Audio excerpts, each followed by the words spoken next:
Welcome to Profits Through Podcasting, where we help health-focused entrepreneurs generate leads and revenue for their businesses through podcasting. I'm your host, Joel Oliver, CEO of East Coast Studio, and today we are hearing a success story that shows you the power of creating a consistent, valuable podcast in the health space. Our guest, Karen Martel, heads the clinic and product line offering bioidentical hormone therapy and a holistic approach to addressing hormonal dysfunction in women during peri- and post-menopause. Her mission is to empower women with the knowledge they require to seize control of their well-being and thrive throughout every stage of life. Karen hosts the Hormone Solution podcast, which receives monthly download numbers in the tens of thousands and plays a huge role in her business. It is her primary marketing tool and has led to steady sales for her company, speaking gigs, and now sponsorships as well. Let's talk about your podcast a bit first. You started in 2018. Did I get that right? Yeah, I started first actually just doing YouTube videos. And then I was like, it'd be smart of me to repurpose this content and move over to also doing podcasting, which thank goodness I did because my YouTube channel is terrible in comparison to my podcast. So it was definitely the way to go. But I did start with the YouTube first and then moved over about a year later. Okay, good to know. Mm-hmm. Well, all of this stuff takes consistency and sticking with it. So yeah, maybe the YouTube thing, if you had went down that path, you still could see results, but you opted for podcasting. You've been very consistent with that and you have seen great results there. So now you've got over 350 episodes, which is great. We heard a little bit of history there about your shift from YouTube to the podcast. What actually led you to start this podcast? Like, did you have any specific reasons or goals, or you just thought, I want to do something, it seems fun, or I need to do something? What was that about? I think it was a means of course, advertising for the business. But I had always had a desire to get into a public speaking role.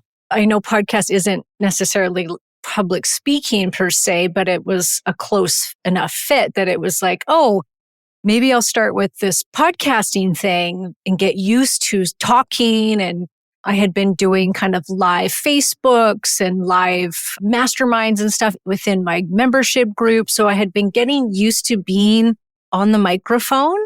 And so it was just this kind of natural progression of, okay, I think this is my next step is to kind of move to YouTube. And then it was like, okay, now let's try out this podcasting thing, which super intimidating when you first start out because especially like back then, it was like, oh my gosh, I would have no idea what I'm doing. I had like my first few episodes, which are actually on the podcast, which I should probably take down, Joel, because they're so bad.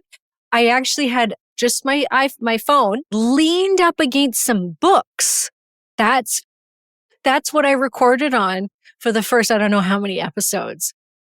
And if you see the videos, I'm not looking at the camera. It sounds terrible. I'm not very good at the interviewing. Like it's very intimidating. And when you've never done it before, it does absolutely take some time to get used to it and to do it properly. And I think a lot of people actually go wrong with that. Like I was just talking to these two guys that are like super well known, and he started his own podcast, and it was so bad because the audio, like they were recording on their phones. I couldn't listen to it. I actually had to shut it off while I was driving because I couldn't stand to listen to what they were saying because the audio was so terrible. So I think if I had some advice for people, it would be like, listen to people like yourself, get the books, take a course, a program, something, get a mentor so that you don't make those mistakes when you first start out that I made and that so many people I think make when they first start podcasting. Yeah, that's definitely something we chat about a lot is finding that balance between perfectionism and just getting started. You don't want to be held back from doing anything. Like you mentioned, you wanted to get that confidence for public speaking. So let's say if someone, even if they don't have an audience at all, they just want to get started with it. Well, don't get too hung up on being perfect. Just go and we'll improve it all in time. But at the same time, you do want to be taken seriously to some degree, especially if you've got a bit of an audience already. you don't want to go out there with some kind of embarrassing bad audio podcast. Like it's really going to stunt the growth. So getting some kind of assistance, whether it's a professional or learning from somewhere how to get like a minimum quality is quite important. But that's quite interesting that you had that thought about the public speaking, because those definitely go hand in hand. There's a lot of people that, especially on a stage, will just freeze. They can't, like you just throw someone up there right now, they can't talk. And that would include in front of a camera and a microphone as well. That's a skill that you have to develop where you can just talk and do that through a whole podcast episode confidently. How did that work out for you? Did you actually end up getting the types of speaking gigs that you wanted? How did that progression feel in terms of your skill improvement? It took several years because it took several years to grow the podcast. It's not an overnight success unless you got a lot of money to back you up. So it was the consistency and just making sure that I got better and better at my skills as a podcaster. And eventually, it was about 2 years ago, I started to get asked to come and speak at these different events. And then last year, it really took off. And I think I went to like 6 different events last year and between last year and this year. And now I've been, it's been slowly growing. And so it's been great. And it's in the podcasting, I can't tell you how much that has helped with the public speaking because I was so nervous. I mean, public speaking is terrifying. And I just kept telling myself, you can talk. You are a great podcaster. You can speak well. Like just hone in on that. Remind yourself that you are good at this now. And because I had done 350 episodes now or whatever, and been on probably over 100 different podcasts being interviewed, I just kept relying on that and those skills to take me into the public speaking, arena. And it's absolutely served me well. And I did great. And I love it. It still terrifies me, but every time I do it, I'm like, yes, that was so awesome. And it was like, I'm always told, oh, you have one of the best talks of the weekend, at these big conferences. And so it's really confirming for me that, okay, I'm definitely going in the right direction with this public speaking thing. And I do want to continue to hone in on the podcast skills though, too. Like that is a constant thing for me, which you and I have talked about. You and I met because I wanted your opinion. And it's interesting to me how many podcasters don't do that. Like I just talked to a good friend of mine who's got a podcast, and I was telling her that I listen to other podcasters, not really sometimes about to listen to what they're saying, but how they're speaking. Like big podcasters. I'll listen to them and try to really focus on how they're speaking and how they're presenting their information and what is it about them that makes me want to listen to them because they have a good tone of voice, they're speaking well. And the girl was like, really? She's like, I have never done that before. And she was like, and I was telling her how I prepare for an interview. She's like, oh, I don't do that. I just wing it. And her podcast isn't growing. We have to always be trying to improve our skills as speakers and podcasters and YouTubers, and because that's what's going to make you stand out from the crowd. Really be good at what you're doing. It's not just like, let's just go and chat on the podcast. And you know what I mean? Yes. It's like that, not just taking action, but right action. So we mentioned there a bit about starting, just doing something. But if you're never even looking to yourself to see how you can improve or seeking external assistance to try to learn about that, then it's going to be difficult to get better. You might to some degree, but you're really not aware. Like you mentioned that example of someone doing a podcast where the audio is really bad. It's possible to just not even realize that that's a thing. And bad audio is one of the biggest, the top reasons why people turn off or don't listen to a podcast, as you gave a great example of. So if you're not even aware that the audio is bad or that people even care and you just do that forever, well, you're really going to have a problem with growing the podcast. You want to get that insight so you can learn, why isn't this growing? You mentioned a great thing as well. The many, many interviews that you've done appearing on other podcasts. That's a huge amount of practice in addition to hosting your own, gets your name out there. And I love that you we're seeing these speaking gigs roll in as invites. This is a great example of where podcasting can take you, because you focus on that, you do the work, and you're actually getting invited to these events. So things are just getting easier and easier for you, it sounded like, in terms of your exposure and getting invited to both those and I assume podcast interviews as well, correct? Yeah. And that's, of course, as you've probably talked about lots, it's one of the best ways to grow your own podcast is to get on other people's podcasts. And the podcast itself, it's served me so well, Joel, because in the first, up until just last fall, so a year ago, I wasn't making money off of advertising or anything on the podcast. A little bit here and there, but really the focus at that point and for all those years preceding it, it was really about, it was the best way to advertise for my business. And I think that a lot of people start podcasts for that reason, is to grow their business. Some people don't. They just think, oh, this is going to be fun and let's just do this. But Or they think they're going to make all this money from podcasting, which, isn't usually the case, at least not for a long time, unless you're an overnight success. But it is still to this day and always has been my number one form of advertising for my business, because people get a chance to hear your expertise. They connect with your voice. They connect with who you are. They get to know you as a person. Like, people will always tell me when I go to these events, it's like, oh, I feel like I know you. You walk with me every Saturday morning. Yes. And so it gives people an opportunity to connect with who you are. And then that makes them go, oh, I think I want to work with this person. She's super knowledgeable, or, whatever it is that you're, promoting.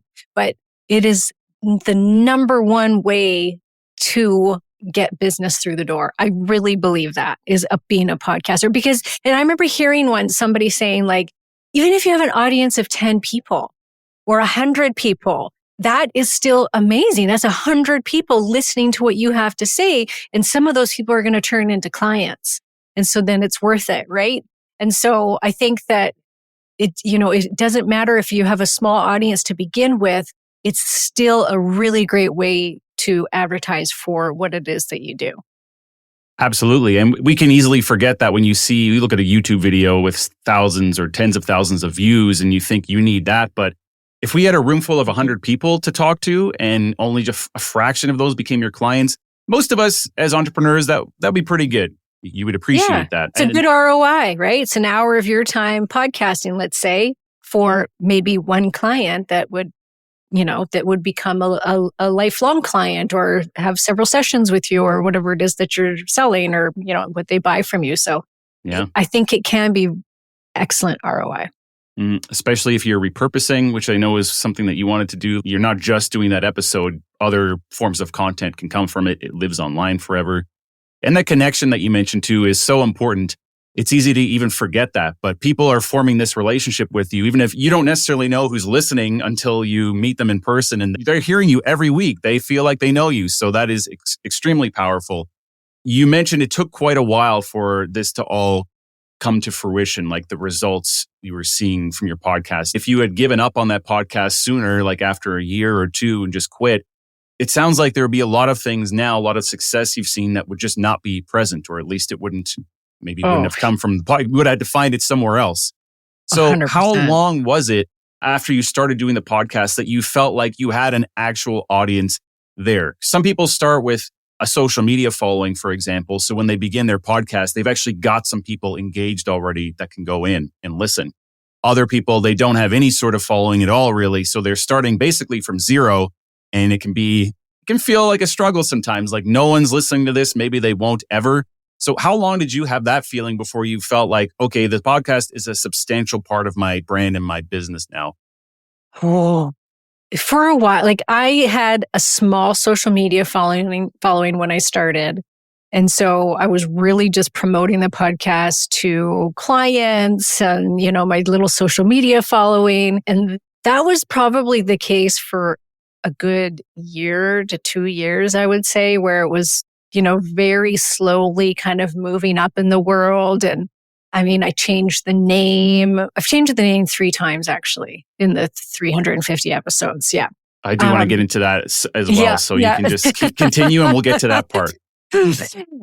So I can say confidently that very quickly I saw an increase in business, like in people listening to me on the podcast or the YouTube channel. And from that, coming to my business and either buying a program or coming into my membership.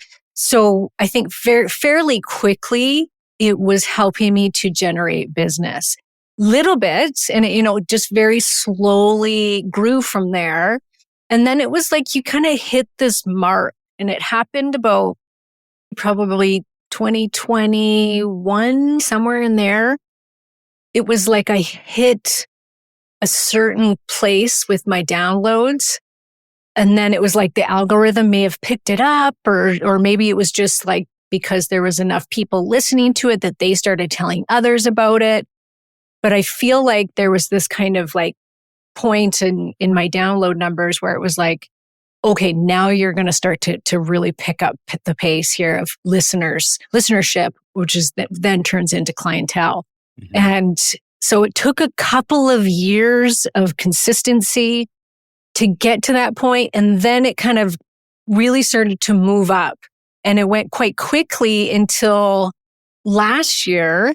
And we were almost at 50,000 downloads a month. And that really, it really jumped in that year.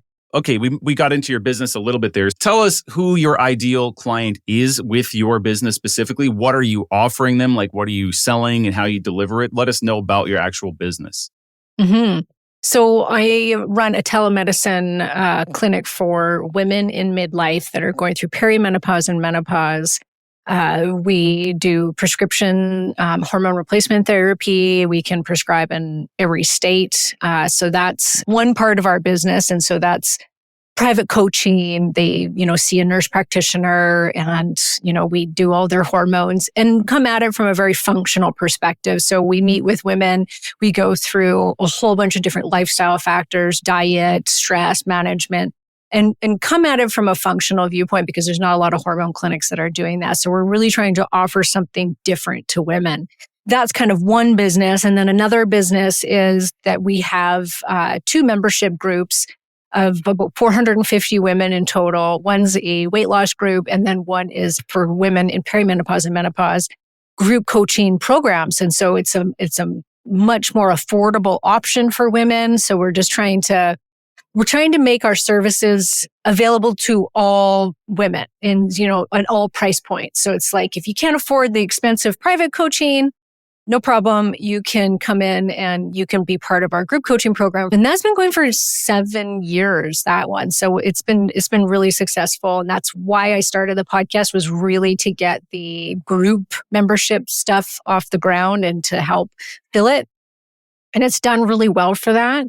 So the membership business is kind of, once again, another business. And then we just launched a product line at the beginning of this year with over-the-counter performance creams, which actually contain hormones, which are available over-the-counter for sale in the United States, not in Canada. But in the States, you can buy hormone-containing creams over the counter. So we created our own line of like a progesterone cream and an estrogen cream and another cream that contains hormones. And that's really taken off. And the podcast has been awesome for that because basically I have spent $0 on advertising for those creams. I've only talked about it on the podcast and we have sold out so many times. It's just like every time I make an order, it goes up and up and up. So it's really taken off. And so now we're going to do a supplement line. And so I just think like, wow, if I can do this well on just my own podcast advertising, imagine if I start advertising on other podcasts and getting myself out there to be interviewed on other podcasts. So now that's now become another segment of the overall business. And then I've got the public speaking, which isn't paid yet. It's mostly, you go down and you get to be part of these conferences. They don't pay a lot of their speakers. So unless you're a big headliner. So eventually I would like to start getting paid, and that's going to be another business in and of itself. And then the podcast, selling advertising on your podcast, in the last year, that in and of itself now has become another business because it's generating so much income. So we've got a whole bunch of different kind of businesses under one umbrella, which has been amazing. So we have all these different kind of revenues coming in, which is really what I wanted to set up from the beginning. When you're talking about from a business stance, we're really able to help so many different women in midlife. But at the same time, business-wise, we've got multiple streams of income, which was always my goal. Mm-hmm. That's fantastic. I love hearing those stories. I mean, I know from my perspective, I'm working on episodes for yourself and other clients, but I don't always get to see this full picture of just how it's affecting your life and how you're able to serve other people. So I always love to hear that. Could you tell us a little about the team that you've got in place? How does this all run? Yeah. Oh, I need to hire more people. I'll tell you that right now, because I need someone to do like this whole supplement thing and cream thing. And then the affiliate marketing and the advertising on the podcast takes up a lot of time. So I have hired out. And so right now we have a staff of 5 of us, 5 women. And so we've got like a nurse practitioner who does the private coaching and some of the group coaching. We've got, I've got a couple VAs. And then contract wise, I've got you. I've got my advertising team that gets the people to pay for the ads, on the podcast, and they run all of that. And that's called Category 3, which you've just had the owner on, Bev. So Bev from Category 3 has just been like instrumental in growing my podcast and getting me money for the podcast, which has been very exciting. It's like, oh my gosh, I cannot believe what I'm getting paid to do something that's so fun and that I love so much. Like, it's crazy to me. And just even in the amount of stuff that I get sent to me, which we should talk about that, because this can be a good incentive for people to keep plugging away at their podcast, because I am considered an influencer now. So we've got that. I've got a guy on Fiverr that works on my website. I've got lots of different software systems and to help me run things. But we're definitely going to have to grow. Like, we do no marketing outside of the podcast to grow my business. And it's crazy how much it's grown. It's 6 figures and I haven't paid for any advertising. So that just goes to show that my main advertising thing is my podcast, how much that's helped me. And being on other podcasts, both, that's what's been the biggest influence on growing the business. Great. Yeah, I love hearing that. We are going to talk more about the sponsorship stuff, but okay, something you mentioned that you rebranded or changed the name of the podcast multiple times. So it wasn't always the Hormone Solution Podcast. Can you tell us about that journey? Tell us about the names that it was and why you made the decision to change. Yes. And so this business that I've been in right now has been going for about 11 years. The membership group that I have for the hormones is called On Track. So when I started the podcast, because I really set out to start a podcast to bring people into the group, I thought I'm going to call it the On Track podcast. And so for the first bit, it was called On Track. And then I was like, that's a really stupid name for a podcast, I've realized. And that just says nothing about what I'm talking about. So then at that time, my focus in my business was around female weight loss and weight loss resistance. And kind of that, because my history and why I got into this was I had a lot of unexplained weight gain after I had my daughter in my early 30s. And it was like I was doing everything right. And I just kept gaining more and more weight and couldn't figure it out. And I was working out and I was calorie counting and calorie restricting. And I just kept getting fatter. And I was like, what is going on? And finally, after a bunch of things happened, I figured out it was hormonal. There was times where I was eating 800 calories a day and I was just gaining weight.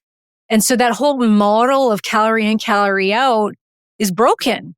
And I was like, there's got to be more women out there like me. And that's kind of why I started this whole business, was I wanted to help women that had weight loss resistance. And I wanted to educate the masses on the fact that there's another side to losing weight that's beyond calorie counting and fitness. And so the next name was the other side of weight loss. And so it was that for up until last year, I changed it because I did so much around hormonal weight loss resistance and then started myself to go into perimenopause. My business took off in that area. That was my niche that was just kind of pulled me in. And I became a hormone specialist. I took all these courses and I became a leading advocate for menopausal women. And just like that, my business grew, my podcast grew. And so I was like, it's time to change the podcast name again, because the other side of weight loss, people could think that it's like, oh, this is the other, this is after you lose weight. What's the other side of things? And so it could be misinterpreted. And so it was like, I got to do something with the title that has something with hormones in it. And so it took me a good year to figure out the name. And I know it's like, oh, kind of boring, the hormone solution, but I just wanted it to be super straightforward. Like, this is what I talk about, hormones. And it's been great ever since I changed it. It didn't hinder me at all. It didn't change my download numbers. My download numbers still kept going up. Great. Yeah. It can be a simple name. The name should reflect what the podcast is about. It should be very clear to people. And we see that a lot in that journey where you realize, oh no, I picked a name that has no significance about anything. Like you can't understand what this podcast is about from the name. So it's common to start like that, then change it to something else. And, businesses evolve, your branding evolves. So that's natural to see that change. So I appreciate you sharing that. I think it's super important for people who are just starting out podcasting to hear that too. It's just like, when they talk so much about niching down in your business, same goes for podcasts. When people go out and search for a podcast to listen to, they're looking to find something that's going to talk about their problems. And so for me, it was my market niche is women that are having hormone issues. Mm-hmm. And so when somebody sees that name and they're trying to find podcasts about hormones, hello, right? But if I was just like Karen's health podcast, because I want to talk about everything, you can still talk about a whole bunch of different things, right? Like my podcast, as you know, Joel, like I don't always talk about hormones. It's like my umbrella. And so that's like people come to me because of the hormones. But then I talk about a whole bunch of different things that have to do with aging and weight and, like spirituality. And so because it can all fit under there because it applies to women's health. Right. Yeah. Still of interest and relevance to your ideal audience. So makes a lot of sense. Yes. Yeah. Great. Okay. We're getting towards the end here. So I do want to make sure we touch on the sponsorship thing because that's not something that everybody does. As you mentioned, you're not just generating revenue through your own business, but you've added in sponsorships as well, which our friend Bev is helping you with. So talk about how that experience has been for you. You mentioned it's going quite well. You've been able to significantly increase revenue that the podcast generates. You mentioned you get some things sent to you. So tell us how that even came about, the idea of adding in sponsorships and how it's all going. Mm-hmm. So when I started doing it, I did have a couple companies that were placing ads with me, and I was charging what they recommended charging that you will find on Google and podcast websites. So I was charging, $100 an ad because that's what, my numbers, what they said I should be charging. And so I had a little bit of sponsorship. I was making a few $100s a month on the podcast and thought that was really great. And then I met Bev from Category 3, who had a lot of experience with a very big podcaster. And I remember Bev saying, podcasting is one of the best forms of advertising right now. And the landscape's changing rapidly.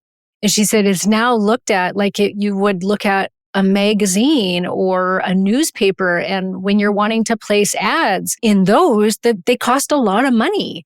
And she's like, podcast is like one of the best ways that all of these product companies are now using way over the magazines and the social media ads. And I've now talked to many big companies who have sponsored me, and they'll say across the board, their best form of advertising now is to number one is to get an interview on a podcast, and number two is to run ads on podcasts. And she proposed that I start charging for interviews, for product interviews. And I was like, what? Like, oh my gosh, great idea, right? And I'm thinking like, oh, well, what does this look like? Because you don't want to become too salesy, right?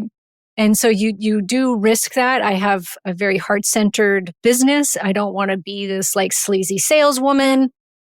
So that was important to me. And so I only will advertise for products that I really do align with and that I believe work and are a good product. And I feel confident about advertising for them. And that same thing goes for interviews. And I'm very, very specific about the interviews that I choose. I'll only do one sponsored episode a month, but she charges $3,000 per episode for a sponsored interview. And that sounds like a lot, but you start talking to these bigger people that have really big podcasts and they're charging $10,000 an episode because the ROI on that for these companies is that good because they get a chance to talk about their product in an hour interview. You can't get better than that. No magazine or newspaper article is going to give you that, where you get to hear the person, you connect to the person who makes the product. And I don't know, I get suckered right into this. Like when I listen to other people's podcasts and they're like, they talk about a product or they interview somebody about their product. Usually by the end of it, I'm like, oh my gosh, that sounds so amazing. I think I need to go buy it. It is. It's very convincing. Yeah, you made a very important point there was that you are very strict about who you would actually bring on to do this because that trust that you've developed with your audience, the results are coming because they trust you so much and you're having someone on whose product you believe in. It's not just there for the money. So that's a huge part of it. You can't just invite anyone on and, trick people into buying stuff. This is all run through your filter of what you believe in and what you are doing and serving your audience with. Yeah. And that's hard. It's hard to do that because you see the dollar signs and you're like, what? Somebody wants to pay me? And I've turned several companies down who've wanted to pay me $3,000 for an episode. And I'm like, I can't do it. Sorry. I didn't like your product. Right. So yeah, it's tough, but once you get to a place where you can pick and choose because also, I have other options now. I have a lot of options. And so I can be picky and choosy about it. Right. But I think that that's important because then your audience trusts you. And I think that that's a big thing is that you do want your audience to trust you and trust the work that you're doing and what you're promoting. And I think that's it's just super important. Have you noticed it? Has it detracted from the sales to your own business in any way? Or have you basically, money aside, it's a net positive adding the sponsorship to your podcast? That has been a bit tough. And I've talked to other clients of Category 3 because I have several people in the industry with me who also work with Category 3. And we've discussed that as being tough. Now you don't have room for your own advertising for your stuff. And so once in a while, if there's a slot open, I fill it with my own ads. And then I try now to, when I do my solo episodes, I will still promote my products or if it has to do with what I'm talking about. So if I'm talking about hormone replacement therapy, I'll throw in, of course, into the episode, oh, hey, have you checked out my over-the-counter hormone creams? You can buy these without prescription. Check it out over here. So I will still try to put my own in there. But yeah, it does take away from that a little bit for sure. Okay, so thank you for the insight there. You mentioned too about the getting a lot of things sent to you. I'm curious to know about that now. How many products are you getting in the mail? Let's see. I got this recently, Ultra Human. So this is a tracking ring, a health tracking ring, sleep tracking ring, which has been very interesting. I like that. And so I've been using this now for a few weeks. I just got, this is a $800 sun lamp. It's a red light therapy lamp, but also it gives you vitamin D. And it's the only lamp that does. So it actually raises your vitamin D levels, which is super cool. I did an exchange with Sunlight and Sauna. And so I got a $12,000 sauna in exchange for a couple interviews about saunas and some ad packages, newsletter stuff, social media. So that was probably the biggest ticket item. I got a whole supplement store now in my kitchen, like hundreds and hundreds of dollars worth of supplements sent to me to try. And it's like, that to me is just so exciting. I got an 8 sleep mattress cover that was worth a few $1,000s. And then on top of that, they also bought ad slots. I get stuff on a weekly basis, Joel. It's like Christmas. Every time I go to my mailbox, it's like, what do I got this time? Who doesn't like free stuff? I want that light. I want to try that out. So that is so cool. And I guess the thing that we're talking about here today is a lot of this is because of your podcast success. You started it, you consistently did it, you hung in there, and it's not like there was luck or something completely special. You just did the work that you were supposed to do. And I think this is replicable among other people as well. So I'm thankful that you gave us that insight to see how it all looks and the success you're having.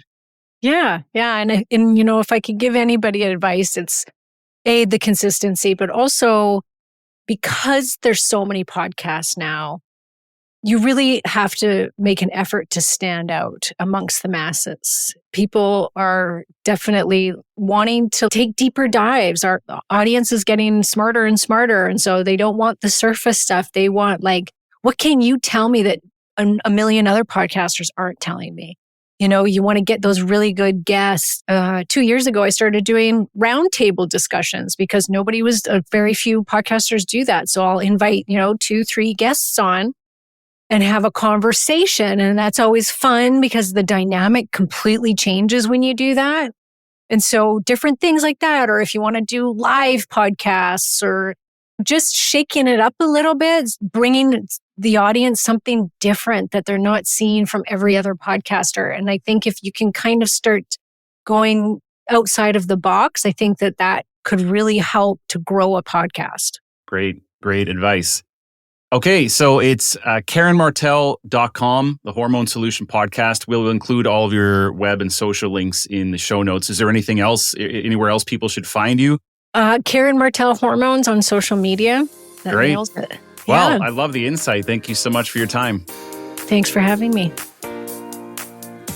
Join us again next time on Profits Through Podcasting for more tips on how to turn your health-focused podcast into a lead and revenue generation machine for your business. And if you're ready to let a team of professionals handle your entire podcast production workflow so you can free up time and focus on the most important tasks in your business, visit eastcoaststudio.com.